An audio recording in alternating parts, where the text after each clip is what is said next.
নিরাপত্তা দেওয়ার নাম করে বাংলায় এসে বাংলার মেয়েদের ধর্ষণ করা হচ্ছে কেন? মোদির পুলিশ জবাব দাও। যারা নারী নিরাপত্তার কথা বলে বাংলায় নিরাপত্তা দিতে এসে বাংলার মেয়েকে ধর্ষণ করার চেষ্টা করা হচ্ছে কেন? মোদির পুলিশ জবাব দাও।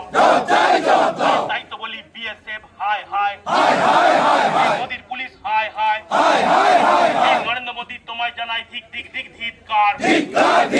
এই নরেন্দ্র মোদী তোমায় জানাই ধিক ধিক ধিক ধিক্কার।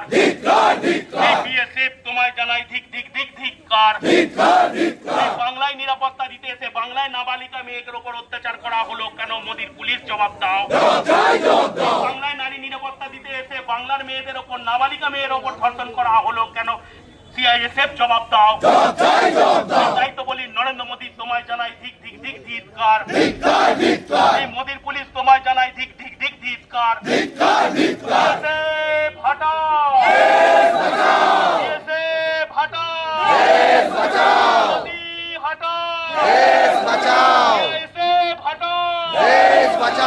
বাংলায় নিরাপত্তা দিতে এসে বাংলার মেয়েদের উপর অত্যাচার করা হলো কেন? সিআইএসএফ জবাব দাও। বাংলায় নিরাপত্তা দিতে এসে হরিপালের মেয়েকে ধর্ষণ করার চেষ্টা করা হলো কেন? মোদির পুলিশ জবাব দাও।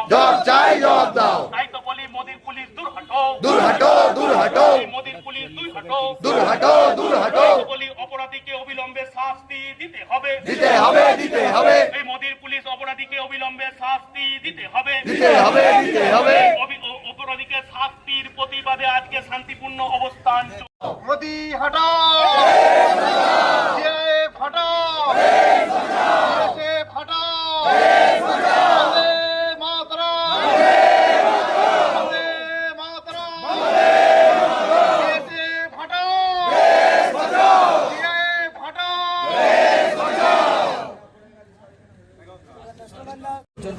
আজকে সন্ধেবেলা আমাদের বন্দিপুর গ্রাম পঞ্চায়েতের একটি মেয়ে, সে পড়ে বাড়ি ফিরছিল।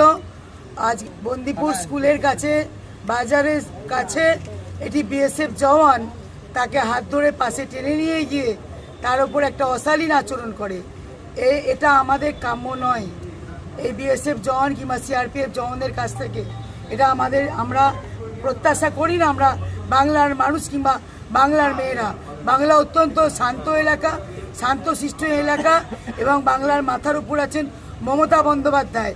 তাই এই মমতা বন্দ্যোপাধ্যায় মুখ্যমন্ত্রী থাকাকালীন বাংলার মেয়েদের ওপরে বাইরে থেকে এই বিএসএফ সিআরপিএফ এসে এই অত্যাচার করবে, এটা আমরা মানছি না, আমরা মানব না যতক্ষণ না।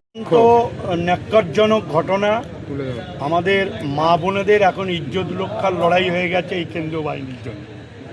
আজকে সন্ধ্যাবেলায় হরিপাল থানার বন্দিপুর গার্লস স্কুলের একটি ছাত্রী বাজার থেকে যখন পড়ে ফিরছিল, বাজার থেকে 1 কিলোমিটার দূরে লালপুর বটতলার অন্ধকার ঝোপের কাছে এনে তাকে ধরে টানাটানি করে এবং তার ইজ্জত নেওয়ার চেষ্টা করে।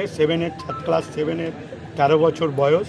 এটা অত্যন্ত দুঃখজনক। নরেন্দ্র মোদী এমন বক্তব্য দিয়ে গেছেন যে কেন্দ্রীয় বাহিনীর লোকেরা উত্তপ্ত হয়ে গেছে, যে মা বোনেদেরও পর্যন্ত তারা ছাড় দিচ্ছে না।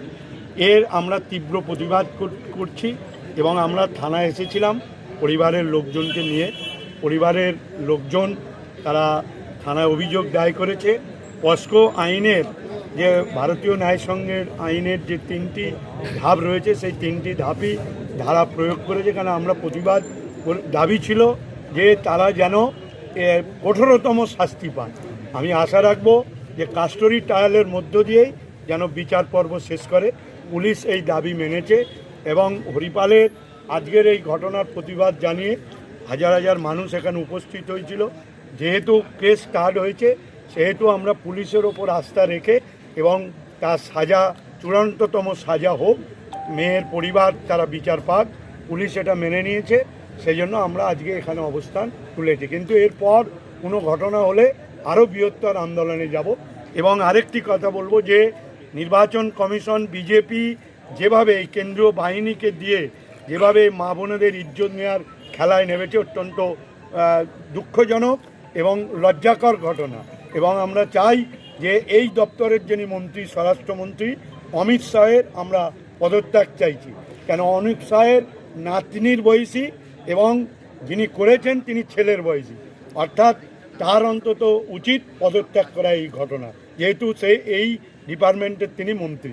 আর আমরা এর তীব্র প্রতিবাদ করব, সাথে সাথে বাংলার মায়েদের বলবো কেন্দ্রীয় বাহিনী যতক্ষণ থাকবে ততক্ষণ একটু সাবধানে চলাফেরা করতে, এই রকম ঘটনা হলে যেন মা বোনেরা রাস্তায় না হবে। বলছি দাদা, এই ঘটনাটা যে হলো মানে কিভাবে প্রকাশ্যে এলো বা লোক কিভাবে বুঝতে পারলো? দেখুন, মেয়েটির অত্যন্ত বুদ্ধিমত্তার তৎপরতার জন্য তার সাথে আরেকটি মেয়ে ছিল সহপাঠী, চিৎকার চেঁচামেচিতে গ্রামবাসীর কাছে ধরা পড়ে এবং পুরো মদ্যপ অবস্থায় ছিল। একজনই ছিল না একাধিক কেউ ছিল? না, এরকম একজনই ছিল। বিএসএফ তো বলছি, এর পরিচয় জানা গেছে? পরিচয় পুলিশ জানার চেষ্টা করছে, ওদের আধিকারিকদের সাথে যোগাযোগ করছে।